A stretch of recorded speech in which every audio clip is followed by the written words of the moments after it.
Number 10। India और Australia के बीच मुकाबला हो रहा हो और विराट कोहली को गुस्सा नहीं आए। ऐसा कैसे हो सकता है? यह मैच होते समय भी नटराजन की बॉल पर विराट मिड ऑफ में फील्डिंग कर रहे थे और तभी उनकी बॉल पर मैथ्यू वेड अचानक प्लम हो जाते हैं और अंपायर उन्हें नॉट आउट दे देते हैं। पर भारतीय टीम के खिलाड़ियों को लगा कि यह आउट है, लेकिन अंपायर ने उनकी बात पर ध्यान नहीं दिया और यहां तक कि टीम इंडिया के प्लेयर्स द्वारा लिए गए रिव्यू पर भी विचार नहीं किया और उसी समय डिस्प्ले पर इस एलबीडब्ल्यू का रिव्यू भी चल जाता है। लेकिन इस पर विराट को गुस्सा आ गया क्योंकि नियम के मुताबिक उनसे रिव्यू के लिए नहीं पूछा गया। इसके अलावा उनको रिव्यू लेने के लिए प्रॉपर स्पेस भी नहीं दिया गया। नंबर 9। यह जो आपको गर्मा गर्म मोमेंट नजर आ रहा है, यह मैदान का नहीं बल्कि मैदान के बाहर का है। दरअसल यह घटना तब रिकॉर्ड हुआ था जब ऑस्ट्रेलिया और साउथ अफ्रीका के बीच मैच होते समय दोनों ही टीम्स वापस पवेलियन में जा रही थीं। असल में यह लड़ाई क्विंटन डी कॉक और डेविड वार्नर के बीच हो रही थी। वैसे क्या आपको पता है, 2018 वही साल था जिसमें डेविड वार्नर और स्मिथ ने सैंड पेपर वाला कांड किया था। इस इंसिडेंट में बैन होने से पहले इन दोनों प्लेयर्स को बिग माउथ मतलब बहुत ज्यादा बोलने वाला माना जाता था। वैसे भी दूसरे खिलाड़ियों के साथ स्लेजिंग करना ऑस्ट्रेलियंस की आदत है, लेकिन यहां पर हालात उल्टे दिखाई दे रहे थे क्योंकि साउथ अफ्रीका के डकॉक ऑस्ट्रेलिया के वार्नर पर भारी पड़ रहे थे। और दिलचस्प बात यह है कि ऑस्ट्रेलिया के खिलाड़ी यह स्लेजिंग बर्दाश्त नहीं कर पाए थे। नंबर 8। क्रिकेट इतिहास का यह वो रेयर मोमेंट है जब दो प्लेयर्स अचानक मारपीट पर उतर आए थे। दरअसल मियान दाद अपना रन पूरा कर रहे थे और डेनिस लिली इस बात से अनजान गेंद के आने का वेट कर रहे थे, लेकिन तभी दोनों के दरमियान टक्कर हो जाती है और मियान दाद के बैट से लिली घायल हो जाते हैं और वह भी लगभग गिर ही चुके थे। इसके बाद लिली इस बात की शिकायत करने अंपायर के पास जा रहे होते हैं, पर मियान दाद उनका पीछा करने लगते हैं। लेकिन अब लिली अपने गुस्से को संभाल नहीं पाते और वो मियान दाद को एक लात मार देते हैं। यह क्रिकेट इतिहास का काफी वाहियात मोमेंट था। इसके बाद दोनों के हालात बिल्कुल मारपीट जैसे हो जाते हैं, लेकिन ऐसा कुछ नहीं होता है। नंबर 7। अब जरा इस वीडियो पर नजर डालो।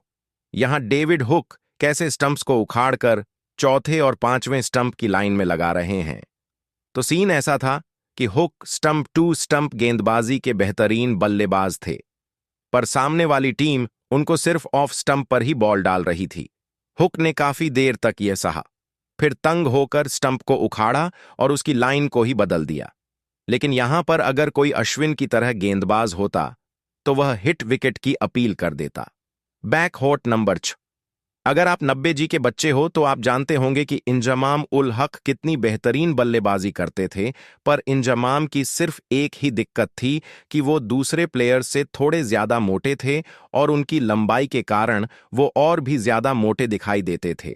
और अपने इसी शरीर के साथ इंजमाम साल 1997 में भारत के दौरे पर आए हुए थे।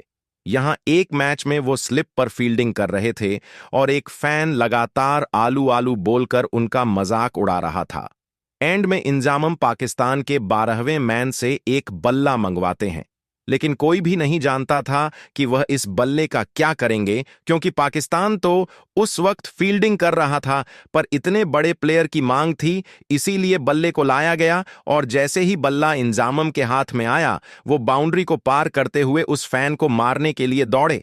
पर जब बाद में सबको इसकी वजह पता चली तो इस इंसिडेंट को लोग डार्क या शैडी से ज्यादा एक फनी इंसिडेंट मानने लगे।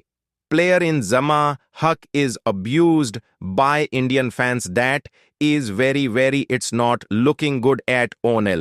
So we decided on number 5। Mahendra Singh Dhoni. जो फैसला करते हैं वह इतने सटीक होते हैं कि अंपायर को भी उनकी बात माननी ही पड़ती है, और अगर ऐसा नहीं होता तो एमएस धोनी के पास प्लान भी पहले से ही तैयार रहता है। पर इस बार धोनी को भी शकीब अल हसन की तरह डायरेक्ट अंपायर से बहस करनी पड़ी, और वह भी तब जब वो आउट होकर मैदान के बाहर डग आउट जा चुके थे। तो सीन कुछ ऐसा था कि अंपायर एक गेंद को नो बॉल का सिग्नल देने जा ही रहा था, लेकिन अचानक वो अपने हाथों को नीचे कर लेता है।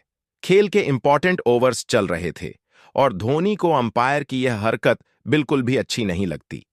इसीलिए वह सोचते हैं क्यों ना सीधे मैदान पर जाकर अंपायर की खबर ली जाए। क्रिटिक्स का मानना है कि अगर कोई और खिलाड़ी ऐसा करता तो उस पर प्रतिबंध। नंबर 4, आरसीबी वर्सेस केकेआर और आरसीबी वर्सेस एलएसजी के बाद प्रेजेंट है आरसीबी वर्सेस एमआई, एक काफी अंडररेटेड राइवलरी पर।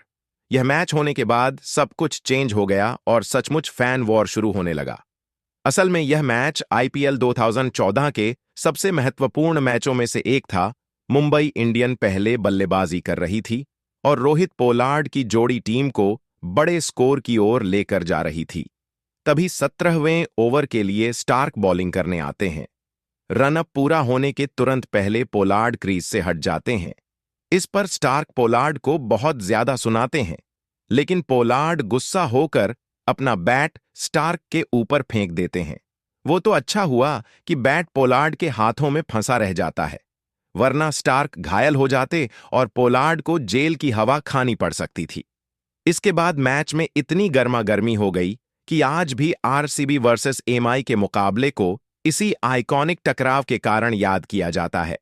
ओ no no no, this is not good, this is a flash point there, is just not good. Number 3, West Indies और England के बीच हो रहे तीसरे वनडे के दौरान इंग्लैंड की पारी के चौथे ओवर में दर्शकों को यह नजर आया कि बॉलर अल्जारी जोसेफ बॉलिंग करने के बजाय कैप्टन शाह होप के पास जा रहे हैं और दूर से ही उनके साथ दुर्व्यवहार करते दिखाई दे रहे हैं। असल में अल्जारी को शाई होप की फील्ड प्लेसमेंट अच्छी नहीं लगी और उन्होंने कई बार उसे बदलने के लिए कहा, लेकिन शाई होप ने उनकी कोई बात नहीं मानी। इसीलिए अल्जारी मैदान को ही छोड़कर चले जाते हैं। अगले 10 ओवर्स तक वेस्ट इंडीज की टीम ने केवल 10 प्लेयर्स के साथ बॉलिंग की।